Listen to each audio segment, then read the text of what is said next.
You know how Sri Lanka can grow some of the reforms before I conclude. So the IMF program, I just want to state something. I've said this before as well. When I ask people about 2028, how prepared they are, many say we are doing well on the IMF program, so everything is fine. You see, what I always wanted to make clear to everyone is that the IMF program is about stability. You know, bringing a country from the brink, usually a balance of payments crisis, or in this case, the 17th program was when we declared bankruptcy. So it's usually like an ICU, getting somebody who is like in an unstable position to a stable position. And as I said this in a program at Derana last month, it's like Dr. Vijayavardhana said, sometimes stories to make it easier. You ask someone who is in an ICU, how are you going to win the 100-meter race? And they say, I just came out of the ICU and my doctor said my blood pressure is normal, my cholesterol is normal, my sugar is normal, you know. And therefore, I mean, these being normal is not a big thing. I mean, each should be normal. There's nothing great about this. I mean, macroeconomic stability or the economy being stable, it was stable for 11 years under Ms. Kumaratunga's presidency. It was quite stable under President Mahinda Rajapaksa's time. So it's not a big achievement. It's where you should be. I mean, I can't go around and saying I'm doing extremely well because my blood pressure is normal and my cholesterol is normal. It doesn't make sense. So completing an IMF program and looking at economic growth are two completely different things. So economic growth is more to do with the World Bank, ADB, and largely the government, I would say the treasury. We'll have to also look at this other question, which is quite important, but most people don't talk about this. Today morning I met Dr. Indrajit Kumaraswamy and I was also discussing this. So if you look at some of the reserve targets, at the end of this year we should be at 7 billion, over 7 billion. Next year, over $9 billion. End of 2027, we should go to 13 billion US dollars. And in 28, we have to start repaying, but still from 13 billion, we have to go to 15 billion in 2028 alone. How do we do this? I still haven't got an answer. I mean, people may know it, but not anyone who is in control of policy. So there are a few options, which one thing is, for 2028, January to December, not 28, 2027, we have to go up by $4 billion, the reserves. So we have less than 18 months. How are we going to do this? Exports, if you look at apparel sector, exports is $5 billion. But in order to do a $5 billion export, we import $3 billion worth of inputs. So though we say apparels bring $5 billion, the truth is it only brings net $2 billion. So in less than 18 months, are we able to create two apparel sectors in order to get $4 billion in 27? No. The other thing is import controls, which is what the regime in 2019 to 22 tried to do when they faced a similar situation. And we all know where it went. I mean, there was lack of basic needs and people came onto the street. Is that something we would do in 27? I don't think so. Our country is going to lend to us $4 billion a year, which I don't think so. I mean, even at the height of the crisis, only India came forward. I don't think India can keep giving us $4 billion every year. World Bank, ADB, no. So I've said this, people may not like this, but we have no other choice but to go back to the bondholders in 27, or maybe green bonds or whatever. But this is definitely not a long-term solution. Definitely this country, without doing structural reforms, if we keep going to the bond markets, we will crash again.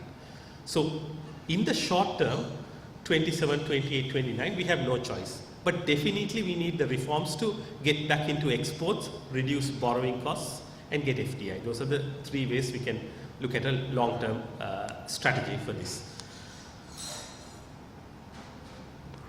So how can Sri Lanka grow?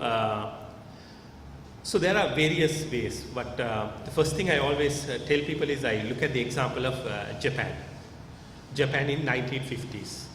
So Japan, when they wanted to expand their economy, what they did was, the same question I'm saying, which sectors should we grow? But that is not what Japan did.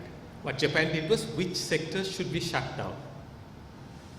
You see, to make someone efficient, it's not about bringing new things. It's about looking at the waste inside and cutting it out. We may think that, we have for example, I'm just giving a thing, tea or rubber, or maybe, let's say we make cars or aeroplanes, something. But is it competitive?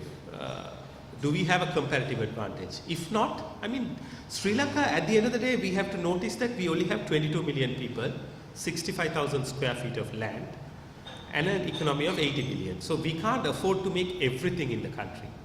So we have to pick where we have the advantage to make it as efficient as possible. Like countries around the world, for example, semiconductors, Taiwan. If you look at, for example, meat, like beef, the US, Brazil, automobiles, Japan, Germany. So we have to pick sectors. First, we have to understand that we have to let go of certain sectors that are taking up resources, but not competitive. So that's one thing. So definitely the trade reforms are essential, because as far as I see it, I think all countries grow. It's just the brakes are put through government intervention and certain reforms that have to be done. For example, the only thing difference why China and India are growing after 78 and 91 is because they changed investment and trade policies. Regulatory reforms. So recently I was hearing, this is quoted by a professor, through studies, around 25 to 30% of costs for an SME is just to handle regulatory burdens. So this alone takes a sizable thing. So that's almost the amount we give to through the tariffs, what we are trying to fight. So if we just do these things, ease of doing business, where we rank 99th in the world, these are simple things that could be followed.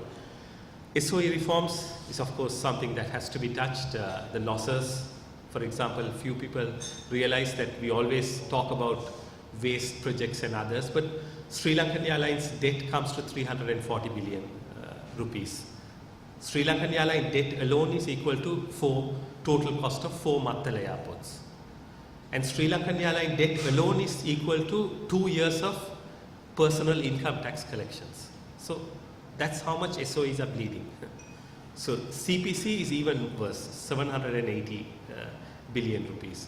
So many people ask me this question, like, they say, forget about these things. There are some SOEs that are profitable. They are doing okay. Why should we privatize them? Like, let's say, I'm just giving examples like Rupavahini or Hilton or what. So what I told them is, like, it's not about making profits. Is the capital in them being worth it? Like, we live in a country where, Dr. Vijayavardhan also runs an education institute. Only 10% of students can get a spot in a state university. Only 10%. And there was a study by IPS which showed that out of A-level students who have got the grades, who are eligible to go into a university, only 23% get a spot. So 77% who have qualified to go to a university but unable to, because we don't have universities. So why is the money being parked in running a hotel or other things which we have no use for? It may be profitable, but can we justify the amount of capital that's going into these areas? So these are things that we have to think about. Factor market reforms, of course, land, labor. We call ourselves an open economy, but about 80% of land is owned by the government here. Labor laws. And lastly, I would say one of the biggest things that keeps us less competitive in Sri Lanka is the high costs. But why are the costs? Because it's coming back to my first point. Trade reforms are needed. Food prices, one of the highest in South Asia, if not highest. There was a study by Advocate, I was reading it, it's a few years old, but they say even though Malaysians are about 3 or 4 times earning more, chicken is cheaper there than here. That's due to various taxes, protecting certain local industries, various reasons. So when food prices are high, people naturally, coming to work, they will demand a higher salary. The costs are higher. So the second thing is electricity prices, one of the highest in South Asia, if not highest. Simple things. We are a country blessed with renewable energy, solar, hydro. We have one of the highest river densities in the world. We don't utilize them. High electricity costs, once again, contribute to everything. Vehicle prices, of course, this time you need the revenue, but gaining revenue through tariffs is one of the worst things you can do. Like, vehicles affect everyone. Let's forget about the middle class who want a vehicle to drive their family around. Industries need vehicles. So when vehicle prices are so high, that again leads to higher business costs. So we are definitely, when you compare to India or other countries, we are put once again at a disadvantage. Construction costs. This is something, these are things the Institute can analyze deeply. Highest in South Asia, once again, because tariffs, many other things, protecting local industries. So when construction costs are high, of course, buying a house costs us. So people tend to demand a higher salary. So the worker wages are higher. Not only that, which is our most promising sector to get us short to medium term relief is tourism sector. So when constructions are high, constructing a hotel is high, the costs are high. That means they will increase definitely the room rates. And when you increase the room rates, you are not competitive to bring tourists in. So everything contributes. So cost of regulations, I already mentioned. So is there hope for Sri Lanka? I definitely believe there is, but it's just about doing the right things. And that's where I feel your institute, which all of you all are working towards, can make a great difference. Because at the end of the day, if people are told that what they are doing will bring benefit in the long term, and they are made to understand in a simpler language what needs to be done, I think that can definitely be changed. Because right now, I feel, of course, I totally agree, corruption is a major problem, but what people generally on the street don't understand is, out of the 5 major issues, corruption is one of the problems.